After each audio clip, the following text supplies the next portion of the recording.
G'day YouTube, this is Diggertree here. We're going to go a bit more in depth, show you sort of what we do and how we do it and why we do it. Everything changes a little bit when you've got an excavator compared to just hammering wedges, so I'll try and sort of convey what we're doing as we go and why we're doing it. So here's a simple, just a bloodwood out in the middle of nowhere, leaning the right way already. So I just had to scarf him and back cut him and then pull out basically where I wanted him.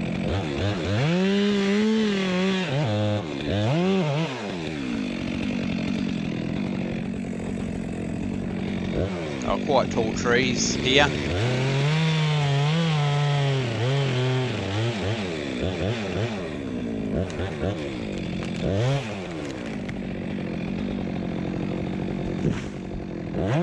Quite open farmland, and then went into sort of rainforesty, so they're all searching for light, so they're quite tall.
See the chainsaw get bogged down there.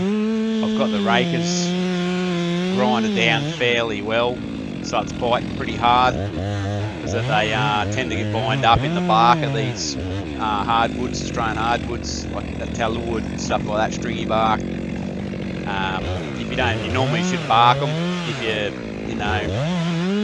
doing something really precise.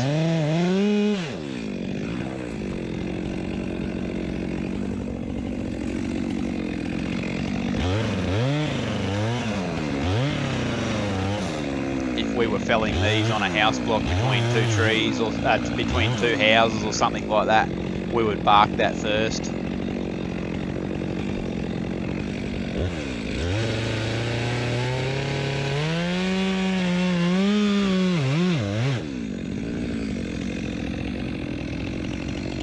So I'm running a MS462 with a 25-inch bar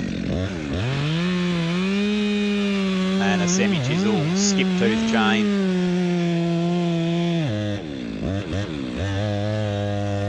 See there the bark, just winding up the sprocket in the bar.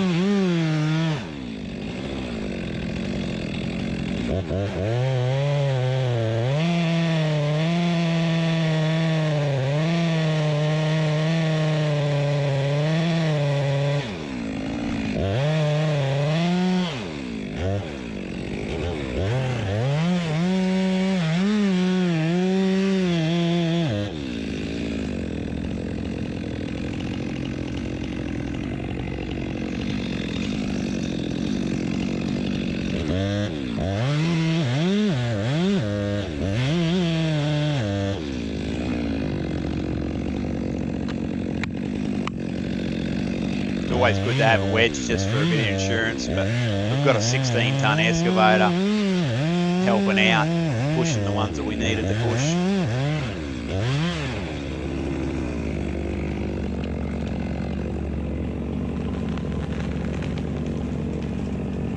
So this job was clearing a fence line, and we had to be very precise with felling all the trees to minimise any damage. We had a 5-metre corridor.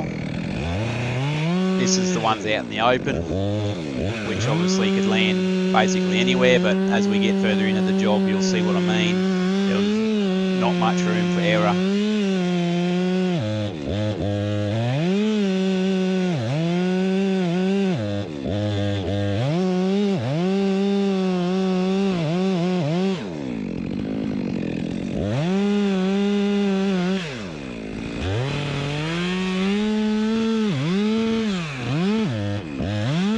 There's that bark again, just doesn't like to cut through it.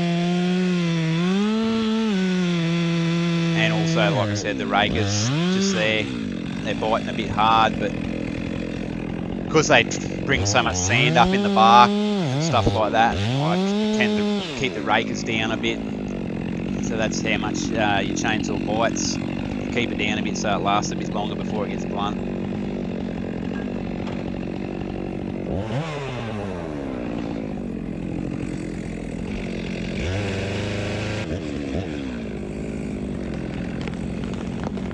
So all this timber will be going to a sawmill. All the tops are getting chipped by the chipper there, as there's the pile already there.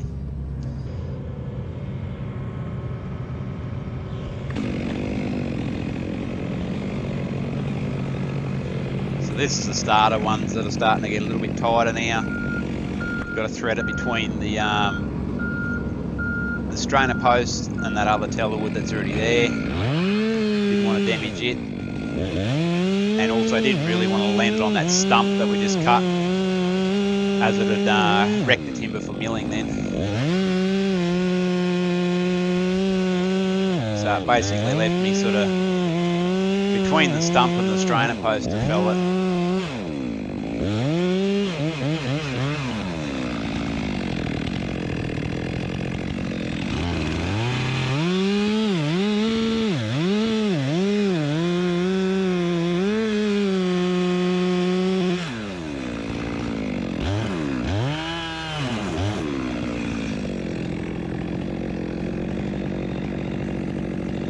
There I am, just checking, making sure it looks in line with where I want to go, and obviously it wasn't a little bit, so I just cut a little bit more out of that side, and also cut the front off.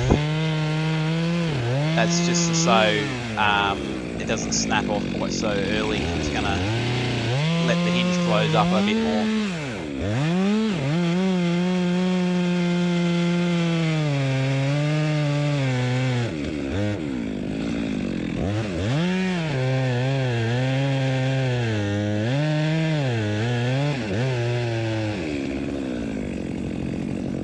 Give it a little nudge now with the 16-ton excavator. Save wedging. It takes a lot of effort in that when you're doing, 100 trees for the day, to be wedging every single one. And there we go, just put it between the strainer and the stump as not to damage the timber. Doesn't always go to plan.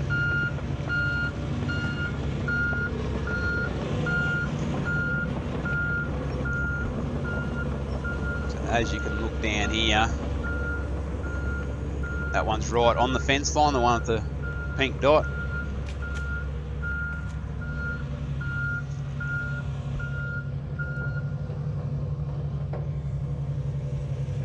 And they're super tall, and that's looking down the actual fence line, the corridor where we got to go.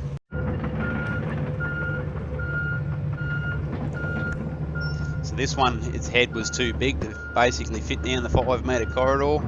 So you can see another tree down there, a white tree with a pink dot on it. I basically land the fork into that tree.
here I see it going off course a little bit, so I just gave it a bit more of a cut along that side of the wedge.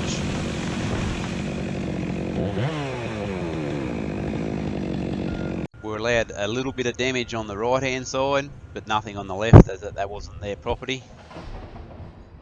So we squashed a couple of little trees and damaged this tree, which was going anyway. That's why I sacrificed it.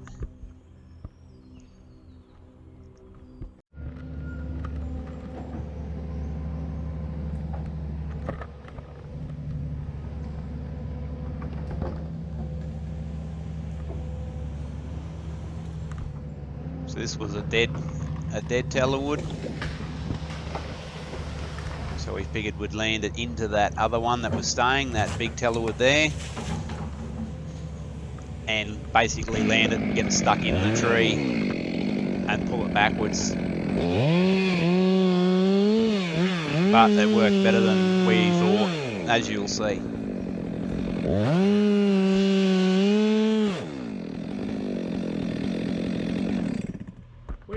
You want to fall that one into that one so it doesn't damage anything, because we either got to damage one side or the other because it's going to get hung up. Or you want to fall it right into that. You want to fall it into that tallowood and let it sit there, because otherwise, see how they've got that tallowood's got this branch coming this way, it's going to grab hold of this, so we have to angle him fairly well to get away from that branch, which is going to create carnage just over there. Him against it. That's what I was thinking, just pull him back out. Then we'll do probably the least damage.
Beautiful.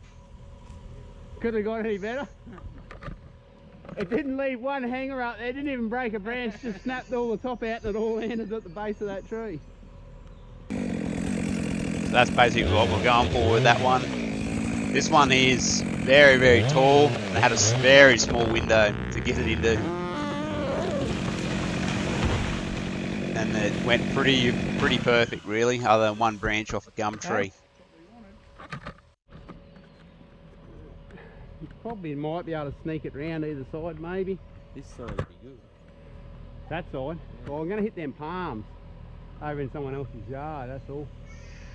So it's going to roll off that tree and go through. Lean it against it and see how it's fucking taller than it's the only thing. Hey? It is taller than it's the only thing, isn't it? Yeah, it's gonna break some branches on that one, but it's either go through there and it slides off and wipes out shitloads, or even go through there and it's still gonna either roll off and go further out or get stuck up in there anyway. Yeah. So we might as well just bloody lean it against it and whatever will be will be.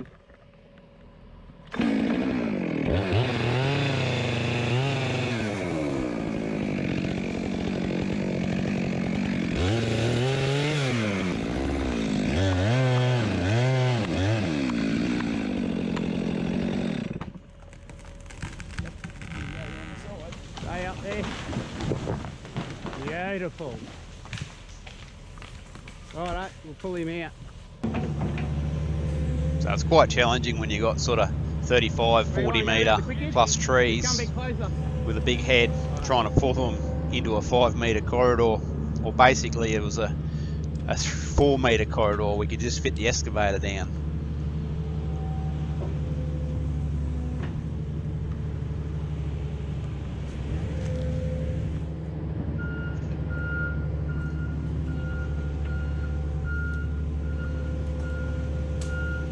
And it was quite beautiful rainforest area there, so we really didn't want to damage anything. Plus, we probably would be in trouble with the council if we did, so we had to do our best, absolute best, not to damage any vegetation around the area more than we had to.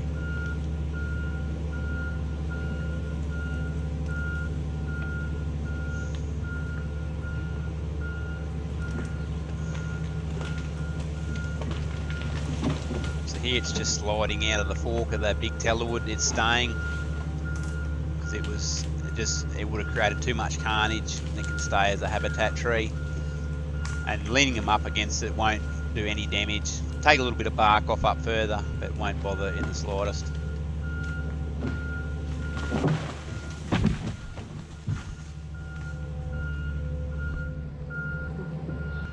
So like I said, all these logs had to be snigged out, going to a sawmill, whether I purchase them or someone else purchases them and saws them up for timber.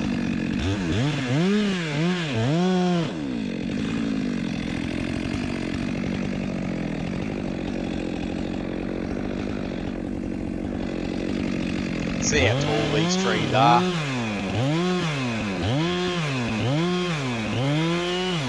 I don't actually pan right to the top, but they are very tall trees.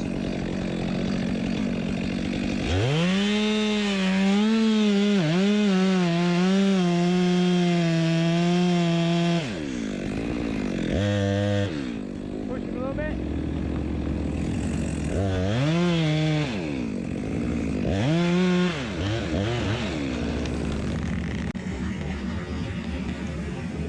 I slowed this one down so you can see actual bend in the timber as it comes down. It actually hit the big tellerwood and put a big bow in it, and then unbelievable.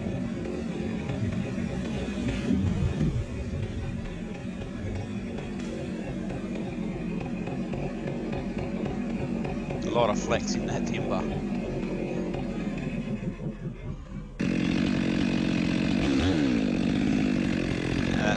It's not ideal for when you're cutting sawmill timber to flex it that much, but we didn't have a lot of choice.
This is near the end, just getting the last few logs out.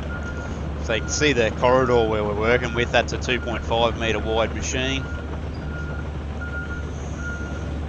So I think we did pretty well. We come in under their 5 metre damage zone, which was quite good. You can see the surrounding vegetation has hardly copped anything at all really.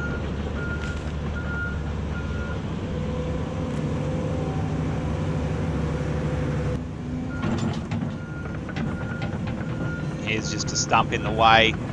Couldn't fit between the two stumps, so we just had to rip one of them out.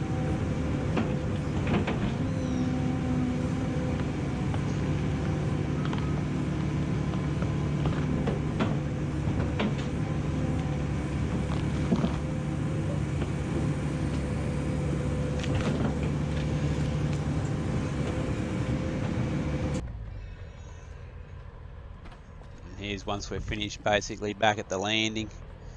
Just chopping up the last log. Ready to go home. So we